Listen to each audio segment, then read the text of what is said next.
بسم اللہ الرحمن الرحیم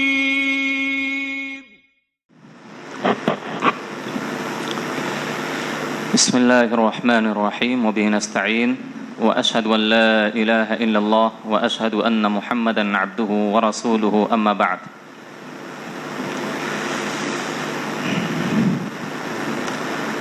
سورۃ النساء کی تفسیر چل رہی تھی۔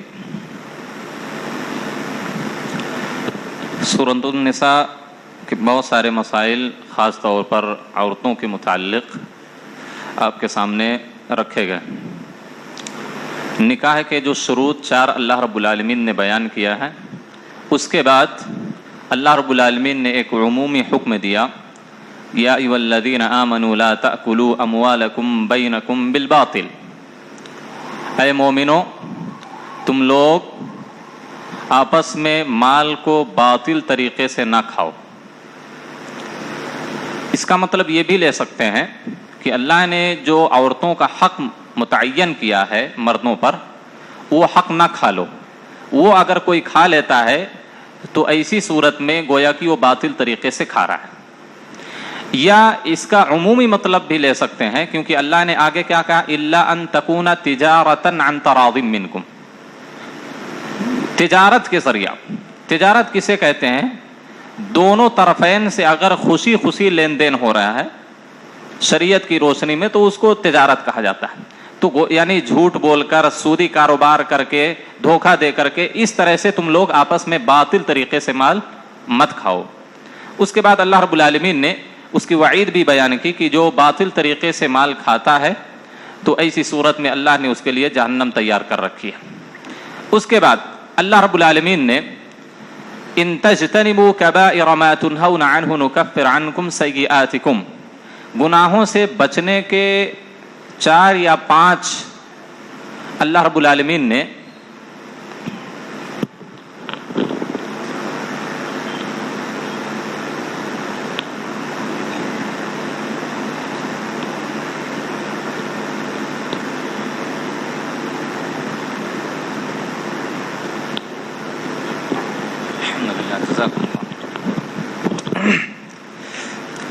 گناہوں سے بچنے کی 5 فضیلتیں اللہ نے بیان کی ایک ہی آیت کے اندر۔ اللہ نے کہا ان تجتنبوا کبائر ما تنہون، اگر تم کبائر گناہوں سے بچتے رہے جس سے تم کو منع کیا ہے تو پہلا فائدہ اللہ نے کیا کہا؟ پہلا فائدہ اللہ رب العالمین نے کہا نکفر عنکم سیئاتکم، تو ہم تمہارے صغیرہ گناہوں کو معاف کر دیں گے۔ دیکھیے ایک بات، ایک نقطہ آپ کو پوائنٹ بتاتا ہوں۔ قرآن میں جہاں غفران کا لفظ ذکر کیا ہے، یعنی یغفر لکم ذنوبکم، تو وہ دیکھیے اس کا تعلق، جب غفران کا ذکر اللہ کرتا ہے تو اس کے متعلق ذنوب کا لفظ استعمال کرتا ہے، کیونکہ ذنوب یہ کبیرہ گناہ ہے۔ غفران کا مطلب یہ ہے کہ اللہ تمہارے کبیرہ گناہوں کو معاف کرتا ہے، لیکن یہاں اللہ نے کیا کہا وَنُكَفِّرُ عَنْكُمْ سَيِّئَاتِكُمْ، ہم تمہاری سیئات کا کفارہ کر دیں گے۔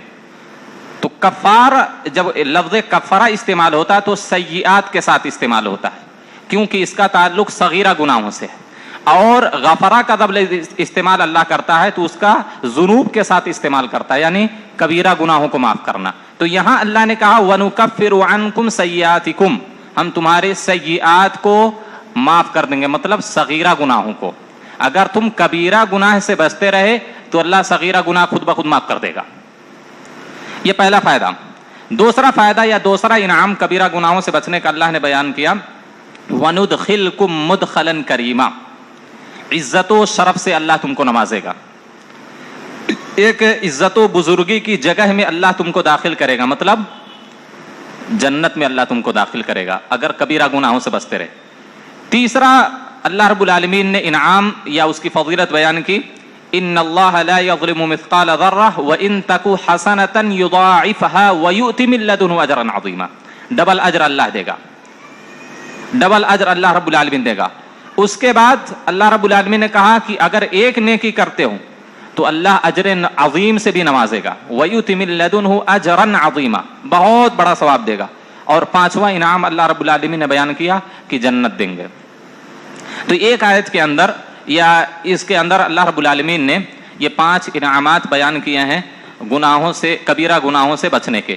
اس کے بعد اللہ رب العالمین نے پھر عورتوں یا مردوں کی طرف حکم کو یا عنوان کو موڑ دیا۔ اس سے پہلے اللہ رب العالمین نے خاص طور پر عورتوں کے مسائل بیان کیے کہ مردوں کے عورتوں پر جو حقوق بنتے ہیں ان کو ادا کرنا چاہیے۔ اب یہاں سے مردوں کے تعلق سے اللہ بات کر رہا ہے۔ اللہ نے کیا کہا پہلا حکم؟ وَلَا تَتَمَنَّوْا مَا فَضَّلَ اللَّهُ بِهِ بَعْضَكُمْ عَلَى بَعْضٍ، اللہ نے کہا اس چیز کی تمنا نہ کرو جس میں اللہ نے تم میں سے بعض کو بعض پر فضیلت دے رکھی ہے، بعض کو بعض پر فضیلت دے رکھی ہے۔ مردوں کے لیے ان کا ایک حصہ ہے جو انہوں نے کمایا، عورتوں کے لیے ان کا حصہ ہے جو انہوں نے کمایا۔ اللہ کا فضل تم لوگ تلاش کرو، اللہ کا فضل مانگو۔ اس کا ایک سبب نزول بھی بیان کیا جاتا ہے۔ ایک مرتبہ اسما بنت یزید الانصاریہ الہاشمیہ صحابیہ ہیں، اللہ کے رسول کے پاس آتی ہے۔ غور سے سنیے، سوال دیکھیے ان کا۔ کہا یا رسول اللہ، اللہ کے رسول، انتم معاشر الرجال، آپ سب کے سب لوگ مرد ہو، آدمی ہو، فضلتم علینا بالجمع والجماعات، ہم عورتوں پر آپ مردوں کو فضیلت دی گئی جمعہ کے ذریعہ، جماعت کے ذریعہ، یعنی آپ لوگ کیا ہے مسجدوں میں جا کے جمعہ پڑھتے ہیں، مسجدوں میں جماعت کے ساتھ 5 وقتہ نمازیں ادا کرتے ہیں، والجنائز، جنازے کی نماز میں شریک ہوتے ہیں، اتنی بڑی فضیلت حاصل کرتے ہیں، وفوق ذلک، اور اس سے بڑھ کر یا ان ساری چیزوں سے بڑھ کر الجہاد فی سبیل اللہ، اللہ کے راستے میں آپ لوگ جہاد کرتے، ہم لوگ جہاد نہیں کرتے۔ اتنا بڑا مقام و مرتبہ مجاہد کا ہے، شہید کا ہے۔ وَإِذَا خَرَجَ الْوَاحِدُ مِنْكُمْ حَاجًّا أَوْ مُعْتَمِرًا، اور جب تم میں سے کوئی ایک یعنی کوئی گھر کا مرد حج پر جاتا ہے یا عمرے پر جاتا ہے، قَعَدْنَا فِي بُيُوتِكُمْ، تو ہم تمہارے گھروں میں بیٹھی رہتی ہیں، فَرَبَّيْنَا لَكُمْ أَوْلَادَكُمْ، تمہارے بچوں کی پرورش کرتی ہیں، ان کے دیکھ بھال کرتی ہیں، وَغَزَلْنَا لَكُمْ أَثْوَابَكُمْ، تمہارے کپڑے کا بندوبست کرتی ہیں۔ فَهَلْ بَقِيَ لَنَا مِنَ الْأَجْرِ شَيْءٌ يَا رَسُولَ اللَّهِ، دیکھیے سوال، جمعہ جماعت کے ذریعہ، جہاد کے ذریعہ، حج عمرے پر جاتے ہیں یا کہیں بھی روزی روٹی کمانے کے لیے جاتے ہیں یا کہیں بھی گھر سے باہر جاتے ہیں، تو بچوں کی تربیت کون کر رہی ہے؟ مائیں کر رہی ہیں، عورتیں کر رہی ہیں۔ کپڑے لتے، کھانے پینے کا انتظام شوہر کے بھی بچوں کے بھی سب عورتیں کر رہی ہیں۔ تو اللہ کے رسول کیا اس میں ہمارے لیے کوئی اجر بھی ہے کہ ایسے ہی ہم لوگ تھکتی رہیں، سارا دن کام کرتے رہیں مردوں کا؟ تو اللہ کے رسول بہت خوش ہوئے۔ حدیث کے اندر آتا ہے فسر النبی صلی اللہ علیہ وسلم بقولها، حضرت اسما کے سوال سے یا اس بات سے اللہ کے رسول بہت خوش ہوئے۔ والتفت الى الصحابہ، صحابہ کی طرف متوجہ ہوئے، یعنی پورے صحابہ بیٹھے تھے، حضرت اسما عورتوں کی طرف سے سوال کرنے آئی تھی۔ تو اللہ کے رسول نے کہا صحابہ سے هل سمعتم مقالۃ افضل من هذه، کیا اس سے بہتر بات یا اس سے بہتر سوال تم نے کبھی سنا ہے؟ یہ صحابیہ میں حضرت اسما بنت یزید بہت مشہور تھی، بہت ذہین اور فتین، بہت عقل مند خاتون تھی۔ ان کے سوال کا لوگ انتظار کرتے تھے کہ کب یہ سوال کریں، تو بہت اہم سوال پوچھتی تھیں وہ۔ تو یہ بھی سوال دیکھیے بہت اہم ہے۔ تو اللہ کے رسول نے کہا کیا اس سے بہتر بات یا اس سے بہتر سوال تم لوگوں نے کبھی سنا ہے؟ صحابہ نے کہا ما ظننا ان امرأة تفطن الى مثل ذلك یا رسول اللہ، ہم کو تو نہیں لگتا کہ اس سے بھی زیادہ عقل مند کوئی عورت ہے۔ اس کے بعد اللہ کے رسول نے کہا اسما بنت یزید الانصاریہ رضی اللہ عنہا سے کہا ارجعی ایتها المرأة، اے عورت تم جاؤ، واعلمی من خلفک من النساء، تم ساری عورتوں کی طرف سے آئی ہو یہ سوال کرنے، جاؤ جتنی ساری عورتیں ہیں ان کو جا کے بتلا دو، ان طاعت الواحد منکن لزوجها تعدل کل ذلك وقلیل منکن تفعله۔ اللہ کے رسول نے کیا کہا؟ صرف تمہارے شوہر کی اطاعت کرنا، اس کے کام میں ہاتھ بٹانا، اس کی فرما برداری کرنا، ان ساری چیزوں کے برابر ہے۔ اللہ اکبر، اتنی بڑی فضیلت عورتوں کو حاصل ہے۔ دیکھیے عورتیں جہاد نہیں کر رہی ہیں لیکن جہاد کا ثواب عورتوں کو ملے گا۔ عورتیں حج پہ نہیں جا رہی، ان کے شوہر جا رہے ہیں حج پہ، عورتوں کو حج کا ثواب ملے گا۔ ان کا شوہر عمرے پر جا رہا ہے، عورت تیاری کر کے پورا بھیج رہی ہے، بچوں کی یہاں دیکھ بھال کر رہی ہے، گھر کی دیکھ بھال کر رہی ہے، اس کو عمرے کا ثواب مل رہا ہے۔ شوہر کو کپڑا وپڑا تیار کر کے مسجد میں جماعت کے لیے بھیج رہی ہے، نماز کے لیے، جمعہ کے لیے، جنازہ کے لیے، اس کو ثواب مل رہا ہے۔